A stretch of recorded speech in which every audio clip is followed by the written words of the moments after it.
LP를 통해 정복해야 할 것. 뭐 정복해야 될 게 참 많이 있는데 이제 좀 중요한 것만 정리해 보면 7가지로 정리해야 돼. 7가지. 네. 여기 보면 감정을 정복하라.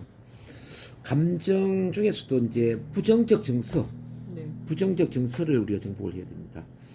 감정에 보면 기분 상태가 있고 느낌이 있고 정서가 있거든요. 네. 정서는 어떤 거죠? 정서는 묵은 감정, 즉 무의식 속에 각인되어 있는 묵은 감정. 노력을 해서는 의식적으로 노력을 해서는 바뀌지 않는 네. 그 감정 상태가 바로 이제 정서라고 하는 건데, 네. 우리가 치료를 해야 될 대부분의 사람들이 부정적 정서를 갖고 오거든요. 그럼 그 부정적 정서는 뭐냐? 무슨 정이라고 되어 있는 거 있잖아요. 뭐 우울증, 그렇죠. 불안증, 뭐 공포증 이런 거. 네. 그다음에 분노 조절 장애, 뭐 대인 공포증, 공황 장애, 뭐 불면증, 뭐 조현병, 빙의, 뭐 이게 다 이제 부정적 정서죠. 뭐. 네. 근데 이 부정적 정서는 일반적인 치료법으로는 한계가 있다는 거죠. 왜냐하면 일반적인 치료는 의식적인 차원이니까. 네. 그리고 병원에는 이제 약물 치료잖아요. 네. 약물 치료는 뭐 호르몬의 변화라든지 신경의 변화를 일으켜서 일시적으로는 도움을 줄지는 모르지만 네. 완치가 되는 효과는 없다. 그래서 약물 의존 쪽이나 약물 중독증의 위험성도 있고. 네. 그리고 이제 이거 효과를 봐야 되는데 네. NLP 체면을 활용하면은 완치가 될 뿐만 아니라 속성 치료가 될 수 있다는 거죠. 속성 치료. 그러니까 뭐 병원에서 약물 치료 1년, 2년 돼도 안 되는 뭐 우울증이나 불면증이나 뭐 불안증이나 이런 것들이 네. 그 두세 번 만에 치료되는 경우도 많아요. 한두 번 만에 치료되는 경우도 많고. 저는 발표 불안증을 많이 치료하는데 발표 불안증은 뭐 잘 치료하면 뭐 한 번에 치료가 되는 경우도 많아요. 그 긴장 떨림 불안의 원인을 찾아서 치료를 해버리면은 네네. 그냥 단 한 번인데 효과를 보는 거죠. 그래서 제가 이렇게 비유를 하는 거죠. 일반 심리치료가 걸어서 서울에서 부산까지 가는 효과라면은 NLP 체면을 활용하면은 네. 비행기를 타고 가는 효과가 올 수가 있다. 그렇게 속성 치료가 될 수 있다는 겁니다. 네. 근데 다음에 배우게 될 이제 시간선 치료라는 게 있거든요. 네. 시간선 치료는 어느 정도 빠르냐면은 서울에서 부산까지 로켓을 타고 가는 효과다. 로켓. 로켓. 이해가 되시나요? 네, 이해가 되죠. 예, 걸어서 비행기, 비행기, 로켓. 로켓. 이거 이제 완전히 차원이 틀린 거죠. 네. 그리고 이제 이 시간선 치료는 양자적인 변화를 일으키는 그런 또 치료라는 거죠. 양자. 양자 파동 이해하시죠? 상대파도. 양자 물리학 공부하셨죠? 네. 양자적인 변화를 일으키기 때문에 이거는 뭐 인생 전반에 에너지 파동이 또 바뀌어 버릴 수가 있습니다. 네. 어쨌든 이제 우리가 지금 공부하는 NLP, 뭐 체면, 뭐 시간선 치료 이런 거는 이렇게 이제 부정적 정서를 치료하는데 그냥 완벽하면서도 네. 가장 빠르면서도 네. 뭐 가장 효과적이다. 네. 그런 점에서 이 앞으로 대체의학의 뭐 한 분야로서 아주 중심이 되지 않을까 네. 그런 생각이 듭니다. 특히 이제 미국 같은 경우는 병원의 의사들이 자기 자녀들 가족들이 아프면 병원에 안 보내고 네. 대체의학 전문가에게 보낸다는 거 아시죠? 미국에서는. 네. 왜냐하면 병원이 병을 낫게 하는 곳이 아니라 병원은 집단 이익을 위해서 약을 팔아먹는 네. 이렇게 장사치들의 모임이다 이렇게 알려져 있단 말이에요. 우리나라도 그렇게 되고 있죠. 우리나라도 그렇게 되어 있어요. 네. 그래서 이제 병원을 가서 되는 게 네. 아니라 우리 같은 이제 대체의학 전문가를 만나야 되는데 그것도 이제 심리치료와 신체치료와 또 이 영적 치료까지 겸하는 네. 통합치유를 하는 사람을 만나야 된다는 거죠. 네. 앞으로 이제 의학은 통합치유가 돼야 됩니다. 통합치유는 이제 세 가지 차원인데요. 네. 첫 번째는 심신의학. 심신의학이 바로 이제 우리 그 NLP나 체면과 같은 마음을 다루는 의학 이제 심신의학이라고 하는 거고. 두 번째 생의학. 생리학. 생의학은 이제 그 신체적인 질병을 네. 다루는 거죠. 이건 병원 의학을 얘기하는 거예요. 그 다음에 에너지의학. 에너지의학 이건 영적 치유를 얘기하는 거예요. 뭐 에너지 기 흐름, 네. 뭐 영혼의 흐름. 네. 이 세 가지를 같이 통합을 했을 때 네. 이게 이제 통합의학이 되는 거죠. 네. 네. 혹시 양자의학 책을 읽어보신 적 있나요? 책은 안 읽어봤어요. 그다음에는 심신의학에는 NLP 체면, 뭐 시간선 치료, 전생 빙의, 뭐 이런 그리고 명상 치유까지 네. 이게 다 연결된다고 볼 때 이제 생의학은 병원에서 이제 신체적인 네네. 질병을 다루는 부분. 네. 네. 그다음에 이제 에너지의학에 보면은 이제 우리 영적 치유, 영적 치유. 뭐 전생 치유, 빙의 치유, 네. 뭐 LBL, 네. 그다음 기치료, 뭐 그리고 또 이제 요즘 양자 기계도 많이 나오잖아요. 네. 뭐 독일의 힐러라든지 뭐 이런 거 힐러라고 그러나 어쨌든 근데 양자 패치도 붙이는 것도 있거든요. 그런 것들이 다 효과적이라는 거죠. 그게 다 통합되어 있다는 겁니다. 패치는 어떻게 해서 무슨 효과가 있어요? 그래서 어쨌든 이제 이게 통합 치유가 중요한데 그 중에 NLP 체면은 이제 심신의학의 이제 한 분야로서 앞으로 이제 각광을 받게 된다는 거죠. 네네네. 대체 의학의 중심이 된다는 거죠. 맞아요. 그리고 이제 신체 치료도 보면 네. 한 30%는 물론 뭐 외상이라든지 네. 신체 자체의 뭐 치료를 위해서 병원에 가야 된다면 70%는 마음의 치유와 병행을 해야 된다는 거죠. 맞아요. 예, 암도 그렇고 뭐 당뇨, 네. 고혈압, 뭐 뇌졸중, 파킨슨병 이게 다 마음하고 연결돼 있다는 거죠. 네. 이렇게 마음 치유를 하면서 신체 치유를 병행을 할 때 음. 암도 빨리 치유가 될 수가 있고 뭐 뇌졸중, 뇌출혈 이게 다 좋아질 수가 있는 거거든요. 맞아요. 특히 이제 체면 같은 경우에는 그 뇌출혈, 뇌졸중, 파킨슨병 이런 데 굉장히 도움이 돼요. 몸을 이완시켜주는 그런 과정을 통해서 자, 뭐 교감신경계 우위 반응에서 네네. 부교감신경계 반응으로 네. 변화를 시키는 거예요. 그렇죠. 이게 이제 모든 게 이제 불안 모드에서 생기는 거잖아요. 예. 불안 모드에서 스트레스를 심하게 받는 거죠. 네. 근데 이제 불안 모드를 편안한 이완 모드로 바꿔주는 거죠. 네네. 부교감도. 그 이완 모드로 바꾸는 게 뭐예요? 바로 이제 치명이잖아요. 스트레스 상태. 그렇죠. 이게 스트레스 상태, 거기에 대한 연구를 잘 해놓은 게 이제 이런 책을 좀 읽어가고 이제 오늘 책 소개를 많이 하네. 플라시보. 플라시보 여기에 이제 네. 명상을 가지고 치료하는 거죠. 네네네. 이것도 같은 원리인데 그 게 조 디스펜자라는 사람이 네네. 있는데 조 디스펜자 네네. 이 사람이 이제 내 팔을 쭉 촬영을 해봤어요. 이거 내 판을 내가 지금 촬영하려 하는 잠깐 이건가? 여기 있다 이렇게 영상하기 이전하고 이후에 내 팔을 촬영을 쭉 한 거죠 이런 식으로. 이게- 네. 제가 이거 하려고 지금. 이게 다 오. 바뀌더라는 거지 이렇게. 예. 바뀌어요. 예. 이렇게? 바뀌어요. 예. 영상. 요것만 연구를 한 거지. 요걸 연구를 네, 해가지고 네, 이제 명상이 어떻게 우리 몸을 치유하는가, 네네네. 치유 명상을 집대성시킨 거지. 네네네. 그래서 이제 조 디스펜자가 원래는 척추 장애를 했거든요. 교통사고를 내가지고. 근데 병원에 수술을 하지 않고 체면이나 명상 기법을 통해서 자연 치유를 해버린 거야. 그래서 이제 이 사람이 하는 명상에 1년에 수천 명이 모입니다. 미국에. 오. 네. 그래요? 그럼요. 아주 대단한 거죠. 오. 이거 내가 지금 시도해 보려고 하는 건데. 그래서 정보는 제가 거의 다 갖고 있습니다, 선생님. 네네네. 그것도 이제 이 책 필히 읽어봐야 되겠네. 꼭 읽어보세요. 네, 네네네. 그 세 권을 다 같이 다 사서 읽어보세요. 세 권. 다 사서. 그게 이제 체면의 연장선에서 명상 수행으로 연결되어야 되는 겁니다. 네네네네. 명상. 네네. 그, 제가 명상은 예. 이 프로그램을 제가 이제 매주 화요일마다 이걸 연결시키려고 제가 내일 네네. 저녁 7시에 네. 체면과 명상을 통합한 프로그램을 제가 네네. 12주 과정으로 진행을 하는 거예요. 예. 그래서- 좋습니다. 그러면 내일은 11시에 오셔서 그래서 이제 6시까지랑 수업하고 내일 11시 오라고요? 네. 내일부터 11시로 오세요. 네. 내일부터 그냥. 내일부터. 네. 그러니까 11시부터 6시까지 하는 걸로. 네네네. 알겠습니다. 그렇게 하면 좋을 것 같아요. 네네. 자, 그래서 지금 다시 정리한다면은 요런 이제 명상 수행, 뭐 체면 치료, 뭐 NLP 치료, 뭐 시간선 치료 이런 것들 이제 심신의학 쪽에 앞으로 대세가 된다는 겁니다, 선생님. 맞아요. 그리고 이제 그 신체적인 병도 이런 심신의학과 병행이 된단 말이에요. 뭐 네. 암 치료, 파킨슨병, 뇌졸중, 뇌출혈, 뭐 당뇨, 뭐 다이어트에는 이미 체면은 뭐 아마 엄청난 효과가 있고요. 그리고 이제 뭐 어떤 영적 치유, 이제 에너지 의학에도 보면은 지금 영혼의 치유 있지 않습니까? 네네네. 그렇죠? 네. 전생 빙의, 그래서 뭐 영적 치유가 네. 굉장히 중요하거든요.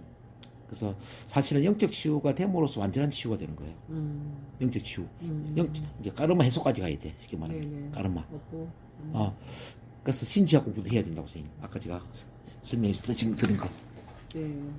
근데 선생님은 그 모든 자질을 갖고 계세요. 제가 지금. 한의학은 좀 공부했어요.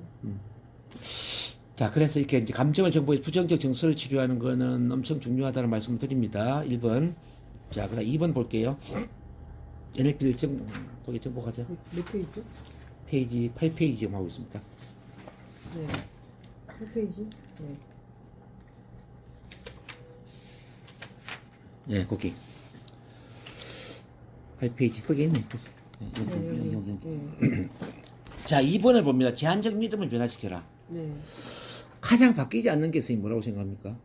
바로 믿음, 신념이죠. 네. 부정적인 신념도 잘 바뀌지 않고요. 긍정적 신념도 잘 바뀌지 않은 거거든요. 우리가 긍정적 신념만 갖고 있으면 얼마나 좋겠습니까?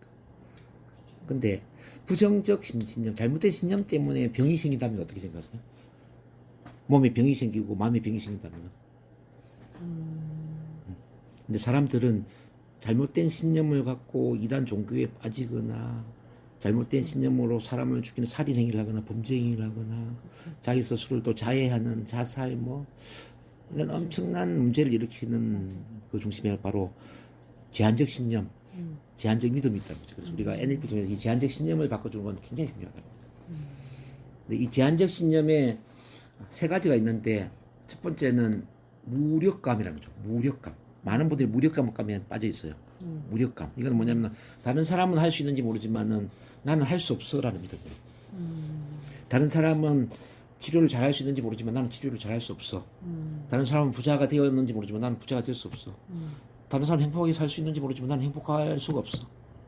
다른 사람은 성공을 했는지 모르지만 나는 성공할 수 없어. 남들은 잘하는지 모르지만 나는 안 돼라는 믿음. 나는 할 수 없어라는 믿음.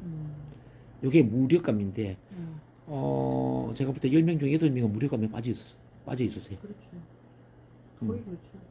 이제 무력감은 닭장 속의 그 독수리와 같은 거죠. 독수리를 닭장 속에서 알을 부화시키는 거예요.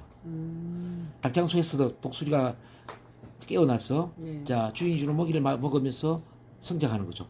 그래서 어미 독수리가 돼. 독수리가 날 수 있다고 믿을까요? 믿지 못하죠. 그래서 닭장 밖으로 끄집어내어서 날게 하려고 아무리 해서도 날지 못한다는 거죠. 사냥도 안 해요. 자, 인간도 그런 인간들이 많다는 거죠. 오랫동안 닭장 속에 갇혀 있는 독수리처럼 오랫동안 가정에만 살림을 살았다든지 오랫동안 온실 하초처럼 온실 안에만 갇혀 있었다든지 네. 이러면은 자기가 뭘 할 수 있다라는 믿음이 없다는 거죠. 특히나 지금 코로나 바이러스로 인해서 뭐 오랫동안 집에만 갇혀 있는 그런 애들도 많잖아요. 지금 원둔형 외톨이 뭐 히키코모리 이런 애들이 참 많거든요. 이 대인 관계가 안 되는 애들이 너무 많아요. 맞아요. 네. 더 심해지고 있어요. 네, 그래서 이제 그 앞으로 치료 중에 대인 공포증, 발표 불안증 뭐 이런 것도 굉장히 대세가 된다고 이제 보시면 됩니다. 그 병 중에 아주 많은 부분이 사람과의 관계 속에서 병이 생깁니다. 네.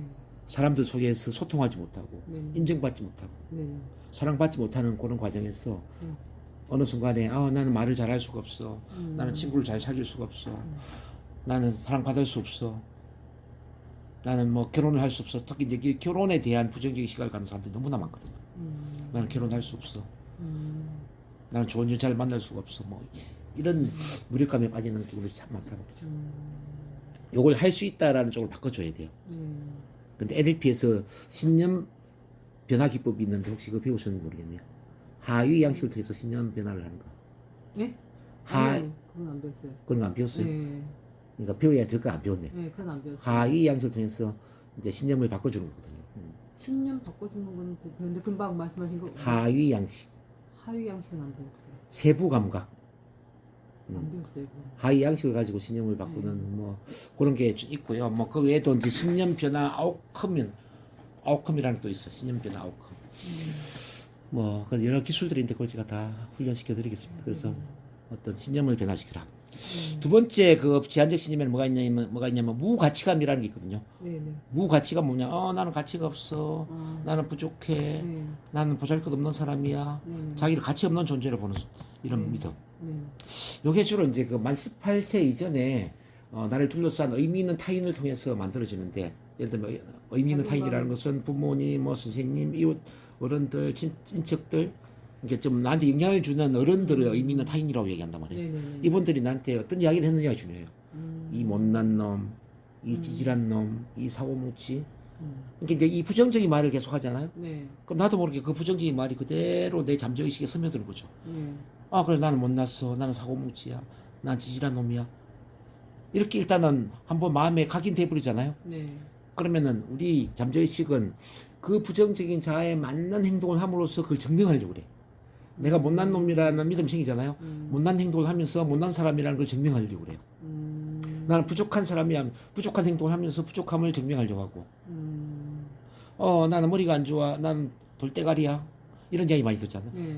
공부를 안 해버림으로써 증명한단 말이죠. 그게 무서운 거죠.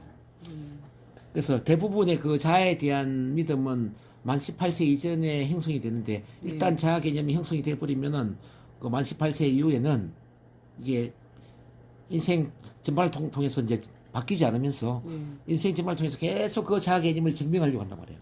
돈을 버는 것도 마찬가지예요. 아, 나는 400만 원 정도밖에 못 버는 직장인이야. 내가 어떻게 돈을 300 이상을 벌 수 있어? 이렇게 믿어버리는 순간 돈을 더 많이 벌 수 있는 능력도 있고 기회도 있음에도 불구하고 계속 돈은 300만 원, 400만 원 수준에 머물러 있는 거죠. 그래서 이제 그 우리가 해야 될 일이 뭐냐면은 이 무가치감을 이제 가치감, 존재감, 뭐 존중감, 자존감 자존감을 이렇게 이제 바꿔줘야 된다는 거죠. 이렇게 터무니없이 과대평가할 수 있도록 계속 훈련을 시켜줘야 돼요. 우리 목숨의 지장이 없는 한 가장 큰 실수를 했을 때 어떤 실수를 할 것인가. 터무니없이 나 자신을 과대평가하라 이런 이야기였습니다. 그래서 자존감 낮은 사람은 당신은 가치 있는 존재입니다. 당신은 위대한 사람입니다. 당신은 뭐든지 가능한 존재입니다. 당신은 꼭 필요한 사람입니다. 자, 당신은 환영받습니다. 우리는 당신을 응원합니다. 뭐 이런 느낌을 계속 심어줘야 돼요. 그래서 NLP를 통해서 자기를 사랑하게 만들어주는 게 굉장히 중요합니다. 그래서 앵커링을 통해서 과거에 뭐 사랑받았던 기억을 찾아서 앵커링을 시키는 것. 그리고 이제 미래 맞추기를 통해서 내가 이미 성공해 있는 미래를 상상해서 그 미래의 느낌을 현재로 가져오는 것. 그다음에 나를 칭찬해주는 사람들을 찾아내서 그 칭찬해주는 사람으로부터 칭찬받는 심사를 하는 것, 뭐 이런 여러 가지 이제 훈련을 해야 되죠. 그렇게 해서 내 마음 안에 사랑이 채워져서, 나는 사랑받는 존재구나. 나는 사랑받고 있어. 나는 괜찮은 사람이야. 이렇게 이제 믿음이 바뀌는 거죠. 이거는 엄청나게 중요한 부분이고요. 세 번째로 제한적 믿음은 뭐가 있냐면은 절망감이라는 게 있거든요, 선생님. 절망감. 절망감은 뭐냐면은 모든 게 끝나버렸다는 느낌이에요, 선생님. 모든 게 끝나버렸어. 내가 하고 싶은 것도 없고 할 수 있는 것도 없어. 자, 절망감을 가져버리면 사람은 어떤 행동을 하냐면요, 자포자기를 해버리거나 이렇게 노숙자처럼 행동을 해버리거나 또는 자살 충동을 느끼거나 이렇게 가는 거예요. 근데 지금 이렇게 절망감을 느끼는 사람들이 코로나 이후로 엄청 늘어나 있다는 겁니다. 우울증 모드를 갖고 있는 사람들은 10명 중에 7명이 우울증 모드를 갖고 있다는 겁니다. 맞아요. 그래서 우리가 해결해야 될 대상들이 우리 주변에 이렇게 많은 거죠. 어마어마해요. 절망감을 가진 사람들은 어떻게 변화를 시켜야 될까요, 선생님? 절망감을 뭐로 바꿔야 되죠? 희망으로 바꿔주시죠. 희망으로 바꿔야죠. 그 삶의 목적을 심어주고 삶의 의미를 갖게 하고 목표 의식을 심어야죠. 그리고 아까 이제 영적인 훈련을 시켜주는 게 중요해요, 선생님. 자, 모든 영혼은 영혼의 계획을 갖고 태어났다는 걸 일깨워줘야 돼. 우리 따님이 그렇게 이야기하는 것처럼 부모도 선택을 했고 성장 과정도 선택을 했고 배우자도 선택하고 직업도 선택하고 자, 우리가 태어나 죽을 때까지 그 모든 걸 선택하고 태어난다. 자, 이 병이 걸리는 것도 선택하고 사고 당하는 것도 선택하고 실패하는 것도 선택하고 사람 만나는 것도 선택하고 다 우리가 이제 선택을 했다는 거죠. 그럼 왜 그렇게 선택을 했느냐? 바로 영혼은 성장과 진화를 목적으로 하거든요. 성장, 진화. 영혼은 편안하게 사는 것은 관심이 없어요. 육체는 편안하게 살기를 원하잖아요. 근데 영혼은 편안함과는 관계없이 성장하고 진화하기를 원한다는 거죠. 그리고 까르마를 해결하기를 원해. 그렇죠. 까르마를 해결하기 위해서 옛날에 원수도 만나는 경우가 있고 실제 이제 부부간에 원수끼리 만나는 경우도 많잖아요. 그래서 이제 이 까르마도 이해를 해야 되고 영혼의 목적도 이해를 해야 되고 그러다 보면은 현재 나한테 주어져 있는 이 시련이나 역경이나 고통, 고난은 이거 좀 내가 선택했구나 이걸 깨닫는 거죠. 왜 내가 선택했지? 뭔가 배울 게 있으니까. 그럼 이 시련 고난은 나한테 무엇을 가르쳐 주려고 하지? 이 시련 고난을 통해서 난 뭘 배우려고 하지? 자, 몸이 아픈 걸 통해서 난 뭘 배우려고 하지? 어떤 사람과 사랑하는 사람과 이별하면서 이별을 통해서 난 뭘 배우려고 하지? 자, 이런 문제적인 상황이 나한테 가르쳐 주는 것은 무엇인가? 일깨워 주는 것은 무엇인가? 자, 이걸 통해서 이루고자 하는 영혼의 목적은 무엇인가? 이런 걸 알다 보면 굳이 절망할 이유가 없잖아요. 그렇죠. 그래서 삶의 모든 순간순간을 우리가 받아들이게 되잖아요. 그래서 이제 제가 좋아하는 말이 저기 써 있는데 삶은 풀어야 할 문제가 아니라 체험해야 할 신비의 과정이다. 제가 훈련시키는 목적이거든요. 이렇게 크게는 두 가지. 당신은 지금 있는 그대로 완벽하게 사랑스러운 존재입니다. 삶은 풀어야 할 문제가 아니라 체험해야 할 신비의 과정이다. 이 두 개의 주제를 해결해버리면 모든 문제가 해결되더라고요. 제가 지금까지 쭉 훈련해보니까. 자, 문제가 왜 생기냐면은 삶을 풀어야 할 문제로 보는 거죠. 사람들이. 극복해야 할 문제로 보는 거죠. 어떻게 하면 가난에서 벗어나지? 어떻게 하면 이 인간관계 갈등을 해소하지? 어떻게 하면 내 몸을 병에서 치유를 하지? 우울증을 없애지? 전부 이제 뭔가를 없애는 쪽으로 돼 있잖아요. 그렇죠. 왜 없애려고 하냐면 이거 거부하기 때문에. 처음에 신비로 보는 게 아니거든요. 근데 그 마음의 각도를 바꿔야 된다는 거죠. 자, 이 몸이 아픈 걸 통해서 난 무엇을 배울 수 있을까? 이 이별을 통해서 난 무엇을 배울 수 있을까? 이 가난을 통해서 난 무엇을 배울 수 있을까? 이 사업 실패를 통해서 나는 무엇을 배울 수 있을까? 무엇을 배울 수 있을까라고 바라봐야 되는데 이걸 어떻게 없앨까라고 바라봐 버리니까 해결이 안 되는 거죠. 그래서 뭔가를 이루려고 하다가 이루어지지 않으면은 절망하게 되고 자포자기하게 되는 거죠. 이런 관점을 빨리 바꿔야 되거든요. 맞습니다. 그걸 이제는 사람들한테 강력한 임팩트를 줄 수 있는, 힘을 줄 수 있는 그런 언어로 무장을 해야 돼. 네네. 재무장으로. 맞아요. 이론도 무장이 돼야 되고, 언어도 무장이 돼야 돼요. 그래서 이런 책을 읽어야 돼요. 이게 어려운 책이 아니라, 읽다 보면 선생님이 갖고 있는 생각이 그대로 정리가 되어 있을 겁니다. 이제. 네. 특히 신과 나눈 이야기 책은 영혼의 본질을 그대로 정리를 해놨습니다. 영혼의 본질. 왜 우리가 사랑해야 되는가? 왜 삶의 순간순간을 체험의 신비로 봐야 되는가? 감사한 마음으로 봐야 되는가? 심지어 우리는 왜 이렇게 태어났는가? 실현 역경은 왜 주어졌는가? 이런 거 있잖아요. 그러니까 이제 우리가 이제 삶에서 풀리지 않는 그 의문들이잖아요. 그런 것들을 완전히 긍정적인 관점으로 볼 수 있게끔, 그것도 영적인 관점에서 긍정적으로 볼 수 있게끔 그 책이 다 정리가 되어 있기 때문에 그 책은 삶아서 먹어야지. 저 거짓말 안 하고 이거 한 50번 제가 읽었을 거예요. 이 책들. 맞습니다. 항상 저는 제 인생에서 저는 어려움이 있을 때마다 저는 오뚜기야라고 생각을 하고 살아왔어요. 그래서 이제 그 선생님한 공부를 시키는 것은 이미 이제 모르는 것을 뭐 새로 배우라는 것보다는 자 이미 알고 있는 것을 다시 재확인하면서 좀 고급 언어로 순화시키면서 사람들 가르칠 수 있는 그 지도자, 영적 지도자로 성장시키기 위해서 이런 책을 읽게 만들고 또 이런 NLP를 배우게 만들고 저를 만나게 만드는 거예요, 선생님. 맞아요. 이제는 우뚝 서야 되거든 세상에. 그러니까 주변 사람들 똑 비슷한 수준에서 우뚝 설 수는 없는 거 아닙니까? 그렇죠. 말 한마디도 달라야 되고 행동 하나로 달라야 되고 에너지도 달라야 되지 않겠냐 이거지. 그렇죠? 그러니까 새롭게 포장을 해야 되는 거죠, 선생님. 영적 지도자로. 그 포장하는데 이런 게 필요한 거예요, 선생님. 이런 책들 쭉 때문에 체계화 되거든. 지식이 이제 체계가 되면 지혜가 되고 사람들한테 이제 전달될 수 있는 그런 아주 고급화된 그런 지혜로 거듭나는 거죠. 그렇게 이해를 하시고요. 감사합니다. 자, 3번에 한 방향으로 자기 정렬하라. 이제 이 자기 정렬이 굉장히 또 중요합니다. 자기 정렬이 뭐죠, 선생님? 뭘 자기 정렬이라고 그러죠? 자, 쉽게 말하면은 뭐 내면과 외면이 일치된 형태일 수도 있고, 자, 정체성과 행동이 일치된 삶일 수도 있고, 뭐 근데 NLP에서는 이거 신경 논리적 수준이라고 그래요. 영성, 정체성, 가치, 신념, 능력, 행동, 환경 이까지 쭉 하나로 정렬되어 있는 이걸 이제 자기 정렬이라고 그래요. 자, 그럼 제가 풀이를 해볼게요. 영성은 뭐냐면 영성은 누구를 위해서 무엇을 위해서 내가 존재하느냐 이거지. 누구를 위해서 무엇을 위해서 존재하고 있냐 이거는 어떤 비전의 감각이에요. 자, 누구를 위해서 무엇을 위해서 우리는 가정에도 속해 있지만은 직장에도 속해 있고 지역 사회에도 속해 있고 국가에도 속해 있고 전 세계에도 속해 있죠. 우주에도 속해 있죠. 그렇죠. 이게 우리가 속해 있는 시스템이야. 우리가 속해 있는 이 시스템 속에서 누구를 위해서 무엇을 위해서 어떤 것을 이루는 삶을 살 것인가 무엇을 이루는 삶을 살 것인가 이거지. 그게 영성의 감각이죠. 그럼 누구를 위해서 무엇을 위해서 그럼 우리 선생님 같은 경우에 이 세상에 선생님한테 소중하게 와닿는 대상이 있을 거라고요. 자, 이렇게 한번 질문해 보겠습니다. 이 세상 어딘가에 나의 도움을 필요로 하는 누군가가 있다면 그 무엇이 있다면 그 대상은 누구일까요? 자, 그 누구를 위해서 나는 무엇을 해야 될까요? 무엇을 이루어야 할까요? 쉽게 말하면 내 딸 같은 선생님 소중한 딸이 3명이잖아요. 자, 내 가정에 딸이 있는 것처럼 이 세상에도 내 사랑하는 딸과 같은 존재가 그렇죠. 나의 도움을 기다리고 있다면 그렇죠. 그 딸 같은 존재는 누구일까? 음. 그 딸 같은 존재에게 어떤 도움을 줘야 되고 네. 어떤 것을 내가 이루어야 될까 이거죠.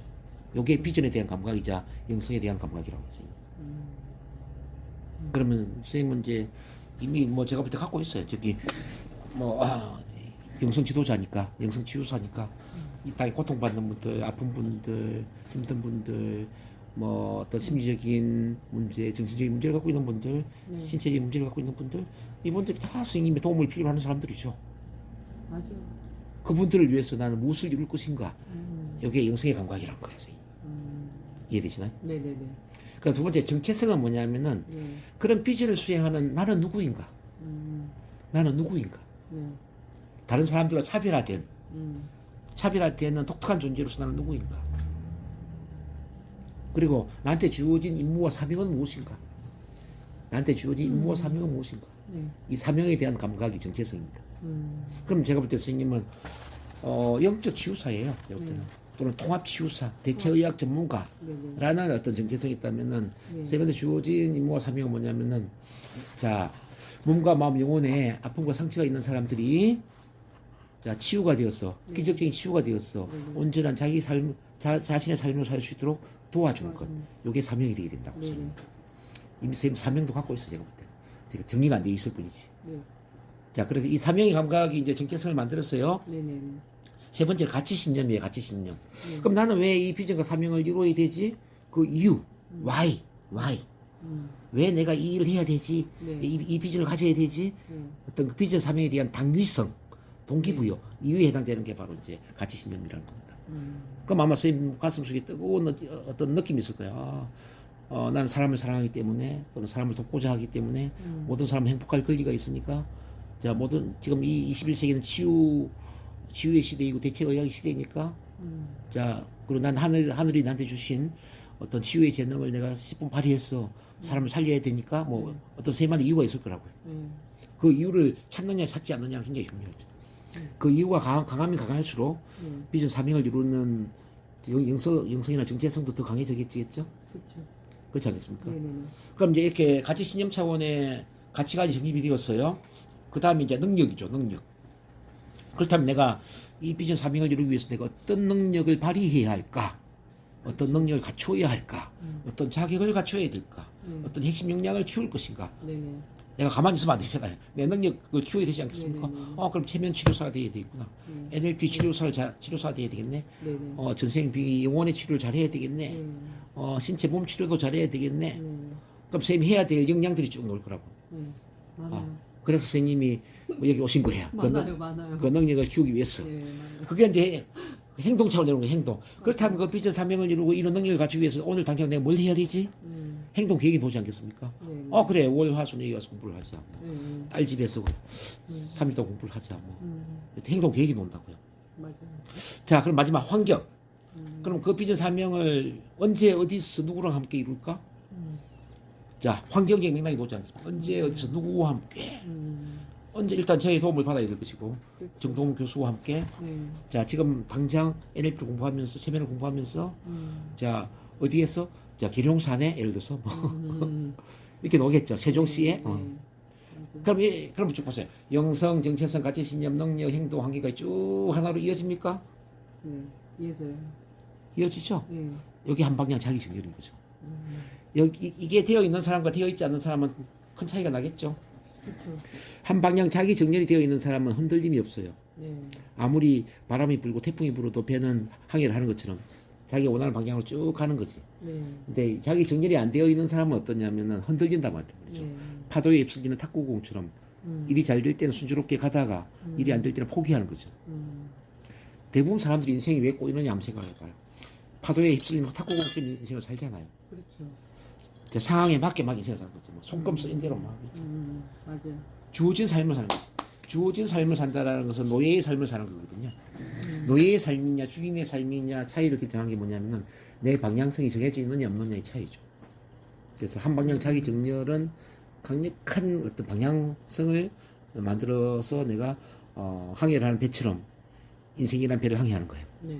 그래서 내 영적인 감과 영성이 주는 그 비전에 맞게 정체성이 주는 그 사명의 감각을 가지고 가치 신념에 맞는 그 어떤 가치관을 정립을 해서 자 능력 차원의 그 능력을 개발하면서 그러면서 행동 차원의 그 행동을 오늘 당장 실천하면서 네네. 그 환경을 구축하면서 간다 이 말이죠. 네네. 요게 그냥 되는 게 아니거든요. 그래서 NLP에 바로 이제 자기 정렬 파트가 있습니다. 네네. 혹시 이 강의를 이전에 들어보신 적 있나요? 그렇게 해야 되고 이제 네 번째 가면요. 네. 원하지 않는 것이 아니라 원하는 것에 집중을 하도록 해야 됩니다. 네. 자, 원하지 않는 것은 무엇이고 원하는 것은 무엇인가 알아야 됩니다. 원하지 않는 것은 문제 중심이고요. 네. 문제 중심. 네네. 원하는 것에 집중하는 건 원하는 것 중심입니다. 네네. 인생이 문제 중심으로 가느냐 원하는 것 중심으로 가느냐는 엄청난 차이가 있는 겁니다. 네. 자, 쉽게 말하면 문제 중심에 에너지가 집중되면은 문제 중심의 삶을 살아요. 그렇죠. 근데 원하는 것 중심에 에너지가 집중되면 원하는 것 중심의 인생을 살아요. 네네네. 이제 문제 중심이라는 것은 문제를 해결하는 것 중심이죠. 네. 수많은 사람들이 왜 가난한 삶을 살고 비참한 삶을 살고 불행한 삶을 살까요?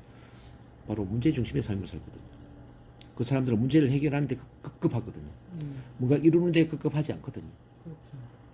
그래서 카드 빚을 갚아야 되고 자 가난한 집에서 벗어나야 되고 병을 치유해야 되고 우울증을 치료해야 되고 뭐 아픔 상처를 치유해야 되고 많은 걸 극복을 해야 된다. 극복하는 인생이냐 이루는 인생이냐 이걸 봐야 되는 거지. 자 그러면은 문제에서 벗어나도록 하기 위해서는 어떻게 해야 될까요, 선생님?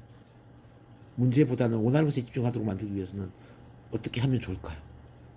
이게 완전히 이제 관점 자체가 바뀌어야 되거든요. 삶을 바라보는 관점 자체가 달라져야 돼요.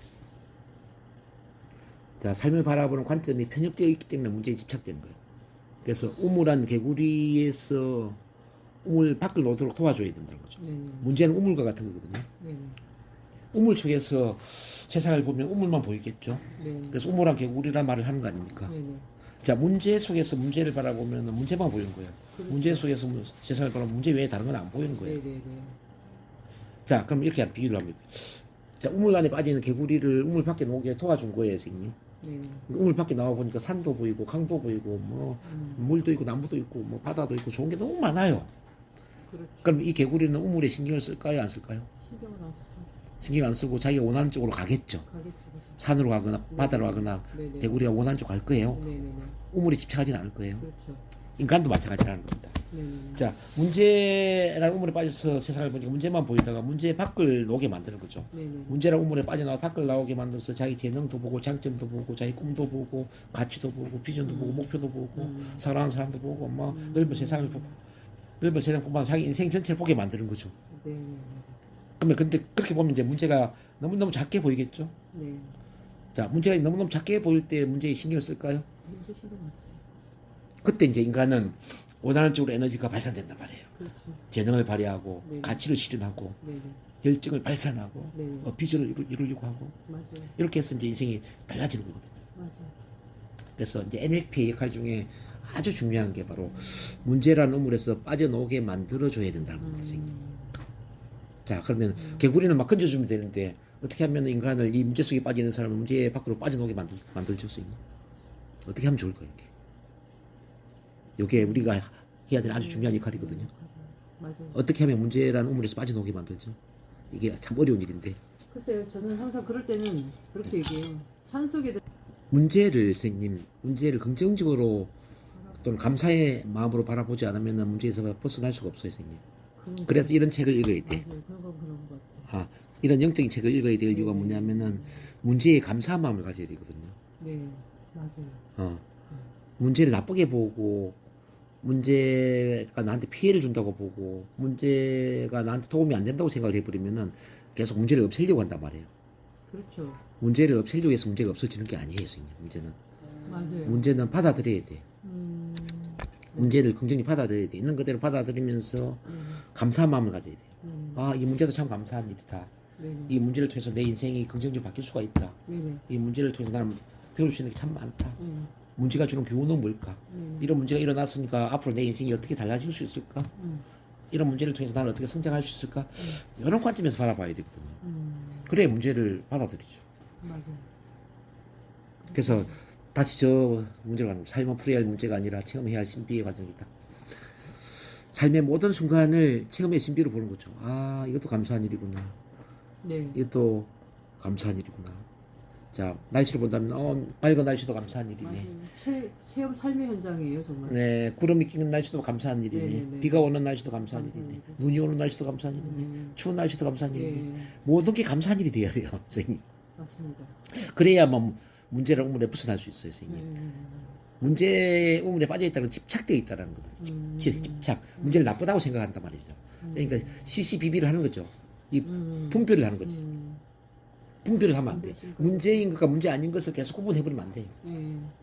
문제인 것도 감사한 일이고 문제 아닌 것도 감사한 일이고 문제인 것과 문제 아닌 것의 경계가 없어져 버려야 돼요. 경계가. 경계를 허물어 떨어뜨려 버려야 되는데 사람들 경계를 갖고 있다는 거죠. 그러니까 이제 발표 불안증을 보면요. 발표 잘하는 건 좋은 것인데 발표를 못하는 건 나쁜 것이다. 편안하게 말을 잘하는 것은 좋은 것인데 긴장되고 떨리는 것은 안 좋은 것이다. 계속 이렇게 구분을 하는 거예요, 사람들이. 그래서 이 구분을 못하게 만들어야 돼. 발표를 잘하는 것도 감사한 일이고 못하는 것도 감사한 일이에요. 편안하게 말을 잘하는 것도 감사한 일이고 긴장되고 떨리는 것도 감사한 일이에요. 계속 요걸 이제 만들어줘야 된다는 거죠. 자, 우울증 환자한테도 우울증을 없애려고 하기보다 기분이 좋은 것도 감사한 일이고 때때로 우울해지는 것도 감사한 일이에요. 우울해지는 그 기분을 통해서 나를 사랑하는 것이 얼마나 소중한지 알 수 있지 않습니까? 우울한 그 기분을 통해서 사람들과 이렇게 소통하는 것이 얼마나 소중한지, 사람들로부터 인정받고 사랑받는 게 얼마나 소중한지, 가족이 있다는 게 얼마나 소중한지, 그런 걸 알 수 있지 않나요? 우울한 기분이 있음으로써 우리는 그 반대를 알 수 있는 거잖아요. 그렇죠. 그래서 이제 설명할 때 이제 이걸 이야기해 주는 게 굉장히 중요한데요. 이런 책을 읽어보면 그런 걸 깨닫게 되겠지만은, 우리가 사는 세상은 절대적인 세상이 아니고 상대적인 세상이라는 걸 일깨워 준 겁니다. 자, 저 천상세계에는 좋은 것만 있잖아요. 기쁨만 있고 사랑만 있고 감사만 있고 행복만 있잖아요.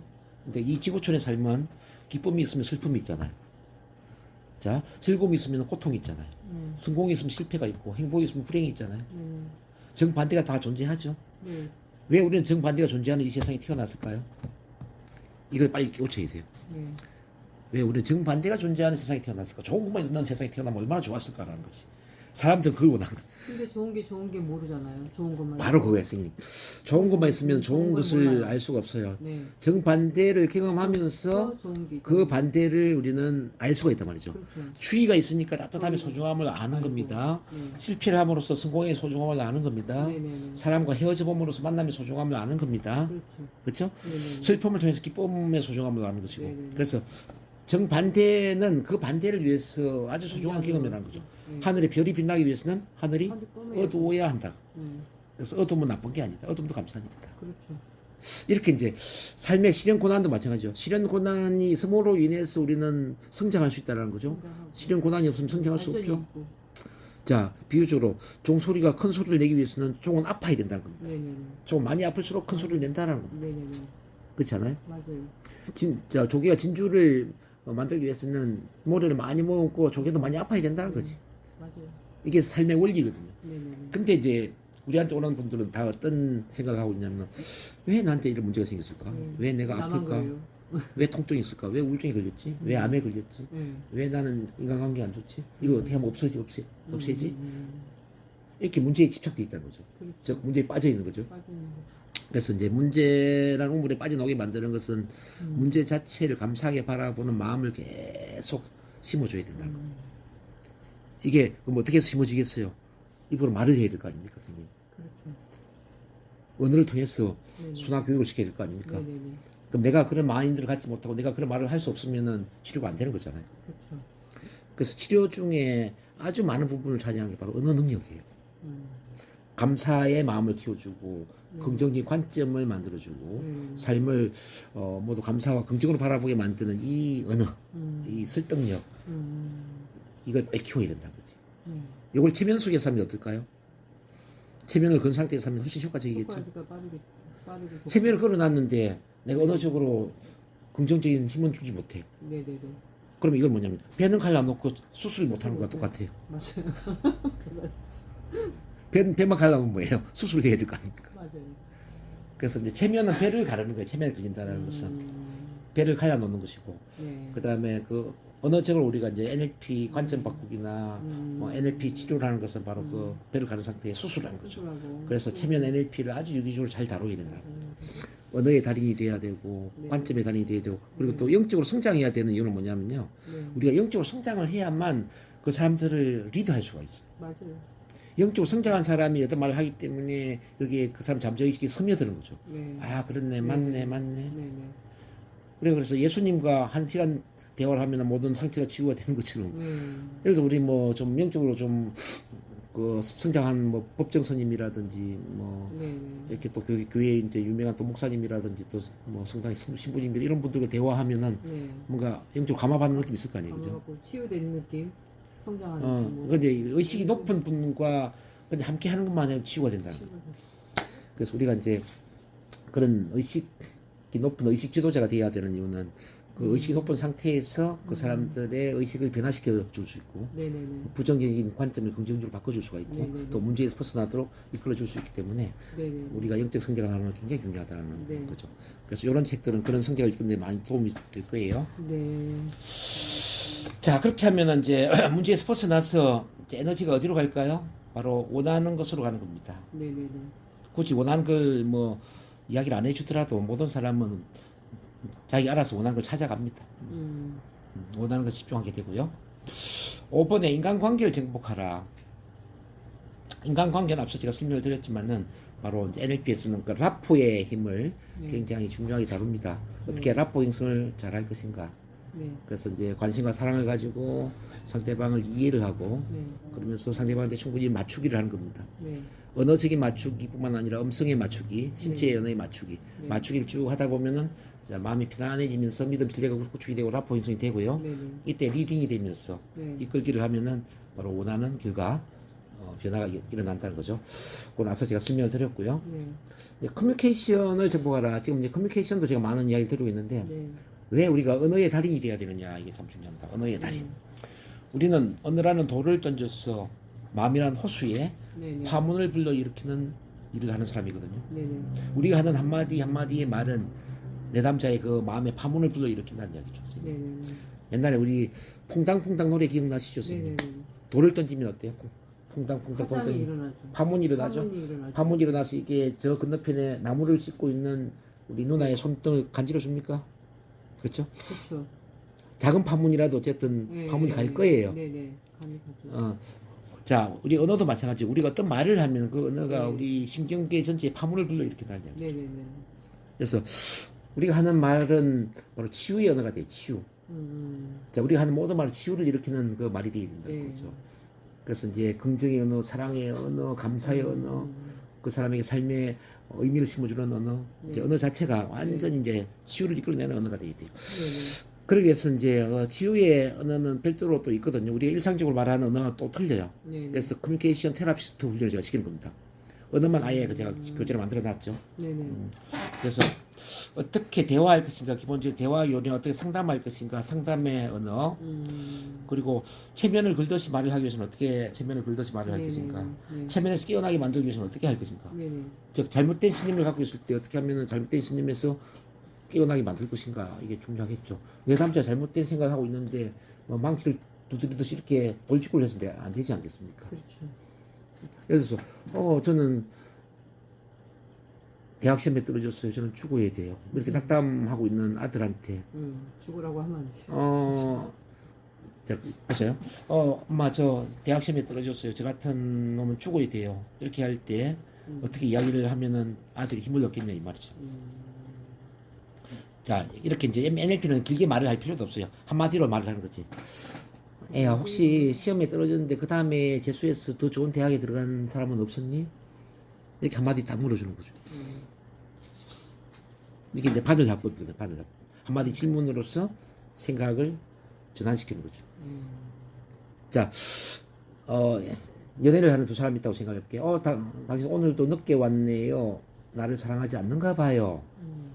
오늘도 늦게 약속 시간이 늦었네요. 당신 나를 사랑하지 않는가 봐요. 그럴 때 뭐 우리가 이제 일반인 말로 한다면은 뭐 어떻게 늦었고 저쩌고 막 여러 말을 할 수 있겠죠. 네네. NLP는 그렇게 이제 길게 말하는 걸 원하지 않죠. 나는 사랑하는 사람과 약속하고 혹시 늦었던 적은 없었니?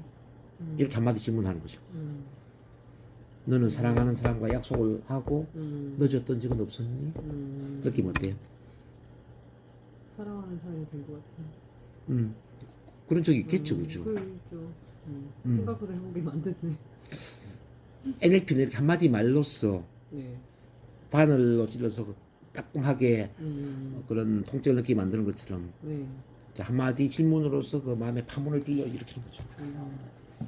그런 말들이 공식화되어 있다면 어때요, 선생님? 수학 공식처럼 막 수백 개의 언어 합법으로 공식화되어 있다면 그 공식화된 말을 내 입에서 줄줄 이야기하면서 시기적절하게 내 담자한테 맞는 말을 할 수 있다면 어떨까요?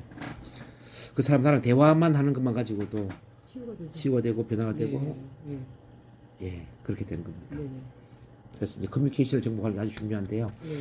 오늘 커뮤니케이션 테라피스트 과정을 통해서 이제 선생님이 한 40시간을 훈련해야 돼요, 선생님. 40시간. 굉장히 이거는 좀 집중을 해서 하셔야 돼요, 사실은. 좀 이 NLP 마음 치유 과정보다 훨씬 더 집중을 좀 할 필요가 있어요. 그거는 왜냐면 가장 바뀌지 않는 게 언어거든요. 맞습니다. 그 다음에 이제 7번입니다. 삶의 전략을 변화시켜라. 모든 것은 모델링이 될 수 있다는 걸 아셔야 됩니다. 성공도 모델링이 될 수 있고, 행복도 모델링이 될 수 있고, 치료 상담도 모델링이 될 수 있고, 그래서 누군가가 잘한다면 나도 할 수 있다는 거죠. 누군가 할 수 있다면 나도 할 수 있다는 거죠. 누군가 치료를 잘한다면 나도 치료를 잘할 수 있고요. 누군가 강의를 잘한다면 나도 강의를 잘할 수 있다는 거죠. 누구는 되는데 나는 안 된다 이런 건 없어요. 자, 모든 것은 모델링이 가능하니까. 그래서 삶의 전략도 마찬가지입니다. 내가 삶을 열심히 살았는데 아직도 행복하지 못하고 아직도 성공을 못하고 아직도 뭔가 부족하고 내 삶이 마음에 안 들어요. 그렇다면은 이 삶의 전략이 잘못될 수가 있거든요. 그럼 삶을 잘 사는 사람을 봐야 돼요.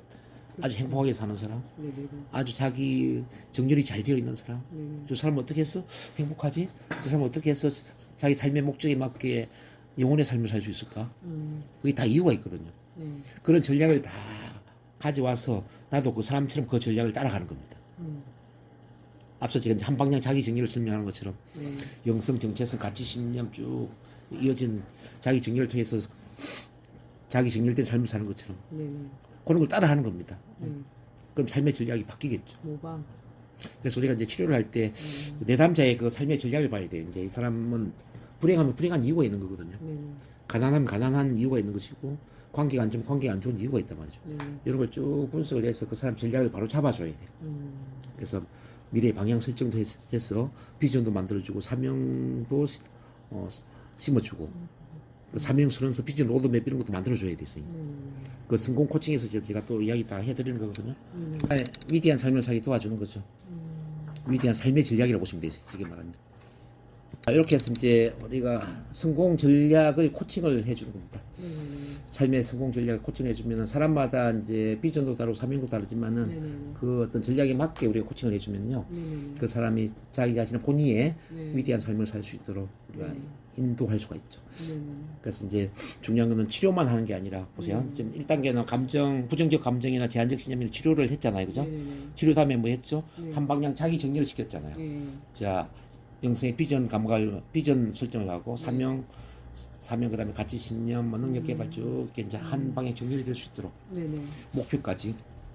그리고 나서 이제 원하는 것이 아니라 진짜 원하지 않는 것이 아니라 원하는 것에 집중이 될 수 있도록 이걸 이제 코칭을 하는 겁니다. 그리고 인간관계 커뮤니케이션 뭐 위대한 삶을 이끌어주는 것까지 우리가 해야 될 길이 다 1번에서 7번까지 이걸 다 해야 돼요. 그런 과정에서 삶이 달라지게 되는 거죠.